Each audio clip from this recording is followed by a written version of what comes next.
इस देश में सबसे पहली खुरापात तो ये हुई कि जब संविधान बना तो गवर्नमेंट ऑफ इंडिया का मीनिंग रखा गया भारत की सरकार, जबकि बहुत बड़ी बेवकूफी थी, इसको बदलने की जरूरत है। आजादी के बाद जब संविधान लागू हुआ, वो संविधान मानवीय संविधान है और मानवीय व्यवस्था के लिए संविधान है। उसमें सरकार नाम की चीज नहीं हो सकती। सरकार बहुत बदनाम शब्द है जो पुरानी फिल्मों में देखते थे। किसी की बहन बेटी या किसी की इज्जत लूट लेने वाले गुंडे को सरकार बोला जाता था फिल्मों में, और लोग गिड़गिड़ाते थे मजबूरी में, सरकार मेरी बहन को, मेरी बेटी को, या मुझे छोड़ दो, मुझे जान से मत मारो। इस शब्द को बिल्कुल परिवर्तन करने की जरूरत है। संविधान का मतलब है वो सही विधान, वो सही तरीका जो पूरे देश को एक परिवार की तरह रख पाए, एक परिवार की तरह आगे बढ़ा पाए और न्याय के साथ हम सब जी पाए। और न केवल 140 करोड़ भारत के लोग, वो 140 करोड़ धरती के 800 करोड़ के साथ इकट्ठे होकर जी पाए। इसका नाम है संविधान। और संविधान ये जिम्मेदारी देता है और संविधान ये समझता है। संविधान में जो अधिकार मिले हैं लोगों को, वो किसी की खैरात नहीं, किसी भगवान ने नहीं दिए, किसी और ठेकेदार ने नहीं दिए, किसी सरकार ने नहीं दिए। वो उन अधिकारों के बिना वो प्रकृति प्रदत्त हैं। प्रकृति में ऐसा ही आदमी को पैदा किया है। उन बातों के बिना आदमी मर जाएगा, मिट जाएगा, उनके बिना जिंदा नहीं रह सकता। जैसे बोलने का अधिकार, अगर घर में बीवी भी कहे हलवा खाओ, पूरी खाओ, पर जबान को लगाम लगाओ, सारा दिन बोलना नहीं है, किसी को भी वो स्वीकार नहीं होगा। कोई भी कहेगा भाई सूखी रोटी खा लेंगे, भूखे रह लेंगे, बोले बिना नहीं रह सकते।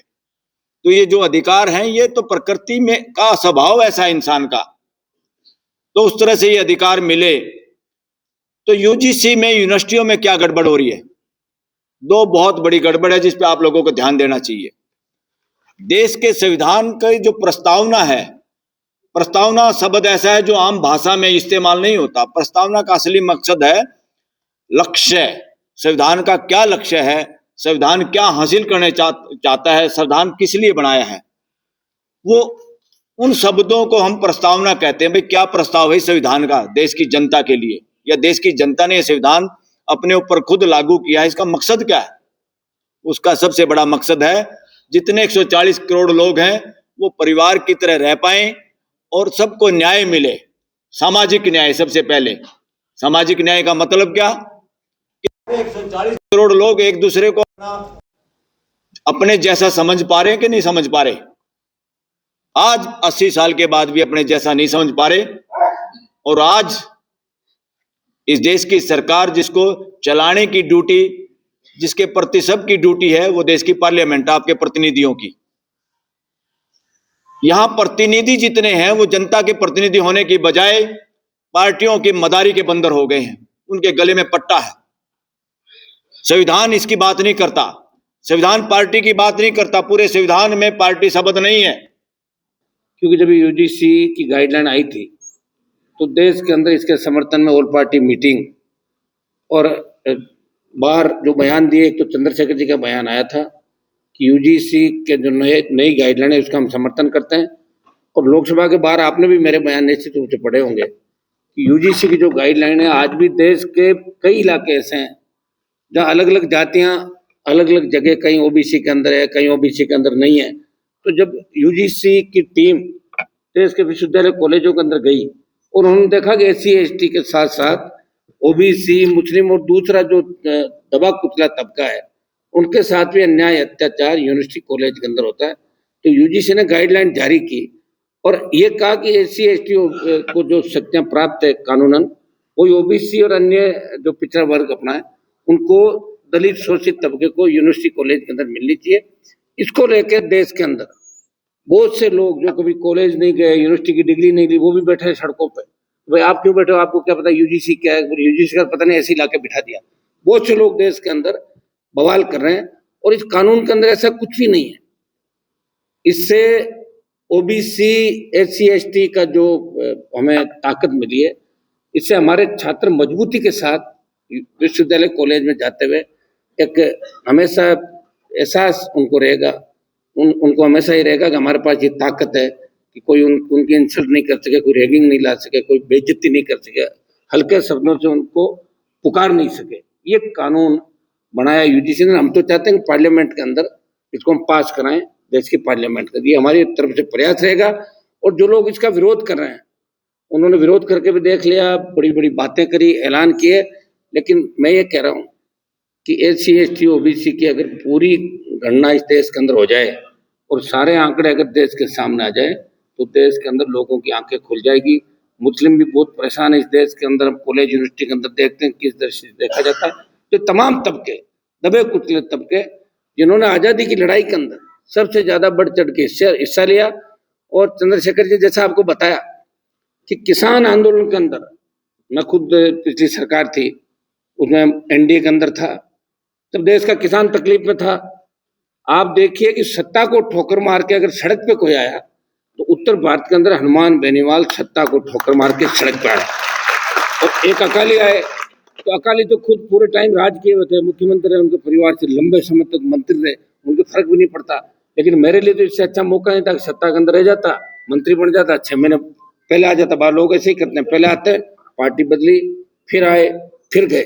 लेकिन जब कौम को आवश्यकता पड़ी, देश के अंदर जब किसान को आवश्यकता पड़ी, जब लोगों ने कहा कि आप अगर बाहर आ जाओगे तो मोदी जी कमजोर होंगे और हमारे आंदोलन को ताकत मिलेगी। सिर्फ भाइयों के सम्मान के लिए मेरा कोई, देखिए हरियाणा पंजाब से आंदोलन था और राजस्थान में इस आंदोलन को लेकर चूं तक नहीं हुआ था। उस समय शाहजहांपुर का बॉर्डर हनुमान बेनीवाल के आह्वान पे जाम किया। उसके बाद 50,000 से ज्यादा लोग लेके मैं आया। और आज आपको बता दूं कि हमें नींद अच्छी आती है कि चाहे हम सत्ता के अंदर है या नहीं। तो चंद्रशेखर जी हम लड़ते हैं, अंदर देखते हैं दोनों, और पूरा सत्ता पक्ष विपक्ष भी देखता है कि दोनों एक हैं। चाहे मैं इंडिया अलायंस से आता हूँ, ये भी सरकार के दोनों पार्टियों के खिलाफ है। मैं कहने को तो इंडिया अलायंस के अंदर हूँ, लेकिन इंडिया अलायंस में भी कोई गड़बड़ी होती है तो मैं निश्चित रूप से बयान देता हूँ। मैं कहता हूँ ये बिल्कुल सही नहीं है, मेरी बात में रखता हूँ तो ये कह रहा हूँ। और हम दोनों इस पार्लियामेंट के अंदर एक है, स्टेट के अंदर भी हमारा अलायंस था राजस्थान के अंदर, यहाँ भी आप देखते हो हर मुद्दे पे दोनों लड़ते नजर आते थे। पहलवान बेटियों का मामला, सबसे पहले आवाज किसने उठाई? लोकसभा के अंदर, जब विनय उसको रोका गया। कौन लड़ रहा था लोकसभा के अंदर? अग्निवीर को लेके अगर देश में सबसे बड़ी रैली करी तो जोधपुर में 2 लाख जवानों की रैली करके संदेश दिया कि हम दिल्ली की तरफ आ रहे हैं। मैं आपको विश्वास दिलाता हूँ कि सरकार कमजोर है। जिस दिन आप सड़कों पर आ जाओगे और आपके 2 नेता और 2-4 और नेता, मैं ज्यादा की कह भी नहीं रहा हूँ, अगर 4-5 MP भी तय कर ले कि हमें अग्निवीर को समाप्त कराना है तो इस सरकार के अंदर ताकत नहीं। बहुत डरपोक सरकार है। जब हल्ला होता है तो किस तरह पार्लियामेंट के अंदर डरती है। लेकिन हमारे नेता कमजोर हो गए, जिनको आप चुनते हो वो अपनी ताकत को पहचान नहीं पा रहे, वो हाथ जोड़ के खड़े हो जाते हैं। बातें तो बड़ी बड़ी करके आते हैं, लेकिन लोकसभा के अंदर आते हुए उसके बाद अपने लोगों की बात करते हैं, उनको डर लगता है। और उसी का परिणाम है कि सरकार चाहे जैसे कानून लेके आती है, चाहे जैसे बिल लाती है। हम महिला रिजर्वेशन के पक्षधर हैं, लेकिन अब जो सरकार महिला रिजर्वेशन का बिल लेके आ रही, पता नहीं किस तरह का लेके आएगी। बिना OBC की जनगणना के, बिना देश के अंदर जब तक आप नई जनगणना नहीं करा दो और एकदम से लाके थोप दो और उसके अंदर ये करेंगे कि ये नेता बीजेपी को परेशान कर रहे हैं, इनकी सीटें रिजर्व करो, वो तो करेंगे 40 लोगों की। तो इसके लिए भी आपको तैयार रहना होगा। हम महिला रिजर्वेशन के पक्ष में हैं, लेकिन चला के इस आड़ के अंदर अगर सरकार कोई गलत चीज लेकर आई तो हम उसका विरोध भी करेंगे, चाहे हमें सजता खोनी पड़े, घर बैठ जाए, कोई फर्क नहीं पड़ता। बहुत लंबी लड़ाइयां लड़ी, लंबे समय तक MLA MP रहे, आगे रहे कि नहीं रहे, लेकिन इतिहास जरूर रहेगा कि कोई आए थे और लड़के चले गए। ये तो हमेशा ही हमारा बन गया और आगे भी रहेगा। आप लोगों ने बुलाया, आज हमारा दोनों का वित्त विधेयक में बोलने का नंबर पता नहीं आएगा कि नहीं आएगा नंबर, जब तक जाएंगे हो सकता है वित्त मंत्री खड़ी हो जाए। लेकिन फिर भी आपने कार्यक्रम रखा, आप सबकी इच्छा थी और हमारे कहने से आपने कार्यक्रम को आगे भी रखा। अब की बार हमारी डेट दी हुई थी। आपके कार्यक्रम की जो शुरुआत दिल्ली के अंदर आपने करी है, इसका मैसेज पूरे देश के अंदर जाएगा। आज देश के कोने कोने के अंदर लोग इस बात को समझेंगे कि UGC की जो गाइडलाइन आई है उसको लागू कैसे करें। इसके लिए देश का तमाम जवान, किसान, दलित, शोषित, मुस्लिम तबका आज से चालू हो जाएगा सोशल मीडिया के साइट पे। और दूसरे तरीके से मैं आपको कहना चाहूंगा कि दिल्ली, मैं राजस्थान से जरूर आता हूँ, लेकिन दिल्ली हरियाणा का मेरा बहुत लगाव। मैं विश्वविद्यालय के अंदर राजनीति करता था, धूप सिंह जी तो हमसे आगे थे। हरियाणा के बच्चे LLB करने के लिए जयपुर आते थे और जो जयपुर आ गया वो बिना एडमिशन वापस नहीं गया। मैंने कभी परसेंटेज नहीं देखी उनकी, कितनी है भैया, 40 करा दो, 38 करा दो, चाहे मेरे खिलाफ खूब विधानसभा में बोले, FIR कराओ, ये कराओ, वो कराओ। मैंने कहा पढ़ने का हमारा अधिकार है और हर कोई चाहता है वो राजस्थान विश्वविद्यालय के अंदर पढ़े। हरियाणा में परसेंटेज ज्यादा जाती है कुछ जमाने के अंदर। आज मैं हरियाणा के कोर्टों में जाता हूँ, बहुत से वकील ऐसे मिलते हैं, साहब मुझे पहचाना, मुझे आप कौन, कि मेरे 40% थी, आपने करा दिया। हमारे यहाँ तो परसेंटेज ज्यादा जाती थी, और मेरा ये था कि जो आ गया वो वापस नहीं जाए, उसका काम करा। और हमारे पास कौन सी नौकरियां थी, जब मेरे उस समय प्रेस के लोगों ने मुझे कहा कि आपको जेल हो जाएगी, FIR लॉज होगी। मैंने कहा अगर मेरे हाथ में सरकार आ गई, अभी तो मेरे हाथ में एडमिशन है, वो मैंने करा दिए, और सरकार मेरे हाथ में आ गई तो नौकरियों के कैंप लगा दूंगा, गांव में जाओ नौकरियां लगा लाओ शाम तक, ये भी कर सकता। ये बयान थे मेरे 25 साल पहले। तब आप अंदाज लगा लो, 25 साल पहले मैं अध्यक्ष था, मेरे फादर विधायक थे। अब तो मैं 6 बार खुद जीत गया, 2 बार 4 बार MLA, 2 बार MP, छोटा भाई रह लिया, परिवार पूरा रह लिया। ये राजनीति के अंदर हो सकता हम मंत्री नहीं रहे, लेकिन वो मंजिल मुकाम मिला, नए लोगों को हमने ताकत दी, और बहुत से नए नौजवान जो हमारे स्टेट के अंदर कुछ घरानों की राजनीति चला करती थी, आज हर नौजवान नेता भी बन रहा है, उनको पार्टी टिकट भी दे रही है।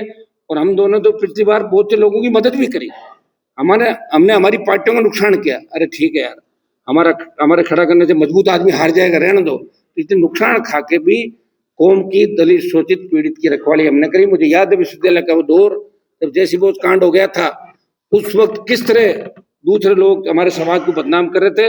उस वक्त विश्वविद्यालय के चुनाव थे, 10 दिन बाद चंद्रशेखर जी जैसी बोझ कांड के अंदर हमारे 100 लड़कों को रेप के मामले में धूप सिंह जी, याद है आपको, किस तरह बंद किया था। हमारे बड़े लोग जयपुर छोड़ के भाग गए थे, जितने भी थे बड़े बड़े जो भाई साहब लोग थे ना, कोई कहीं भाग गया, कोई कहीं भाग गया, हम वहीं थे। और उस समय अगर हमारा साथ किसी ने दिया तो मीणा, मेघवाल, बेरवा, OBC, मुस्लिम, गुजर, यादव, ये साथ थे और जाट साथ था। और उसका परिणाम ये हुआ कि जैसी बोझ कांड की जो आग थी, उसमें भी हनुमान बेनीवाल निर्दलीय अध्यक्ष बना था 1997-98 के दौर के अंदर। और अध्यक्ष बनने के बाद फिर तो आपको कहने की जरूरत नहीं, पहले बिना अध्यक्ष, हम तो कॉलेजों के अध्यक्ष थे, यूनिवर्सिटी के थे। उसके बाद इस दायरे को बढ़ाया, हमने बढ़ा के प्रयास किया।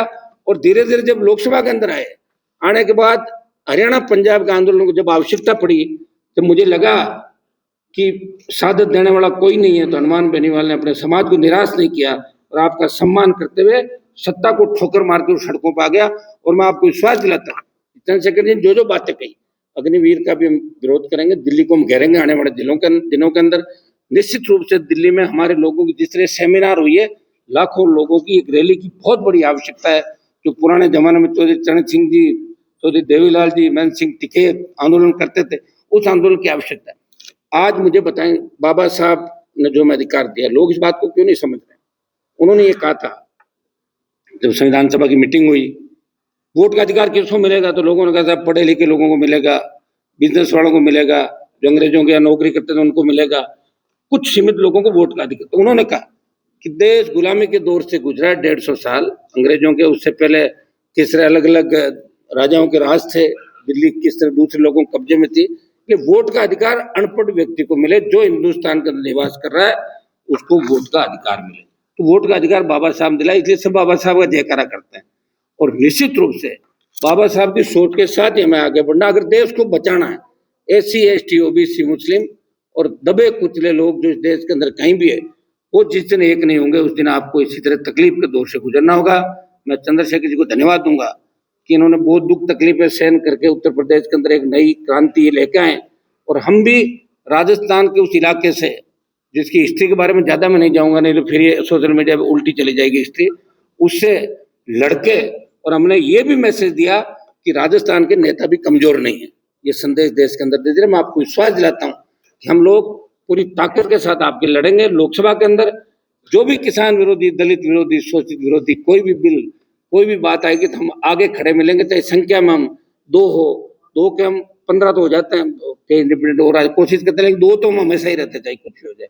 तो 2 3 और इस बार हम कोशिश करेंगे कि 27 को पहले उत्तर प्रदेश और 28 को वापस फिर राजस्थान। तो आप सब भी इन्वाइट हो, हरियाणा UP वाले भी 27 के अंदर फ्री हो जाएंगे आप, और हरियाणा के चुनाव बाद में। और राजस्थान के अंदर आपने मजबूती दिखा दी, हरियाणा भी आपके हाथ में वापस आ जाएगा।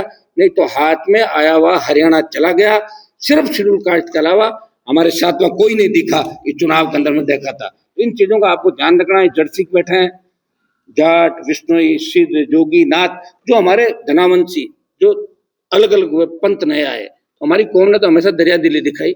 हो सकता है 100% हर कौम में कोई अच्छा आदमी नहीं होते, लेकिन आज भी देश को जहाँ आवश्यकता पड़ती है, जहाँ किसी गरीब को गांव में मदद की जरूरत पड़ती है तो जाट सबसे पहले खड़ा होकर उसकी मदद करता है, रखवाली करता है, प्रयास भी करता है।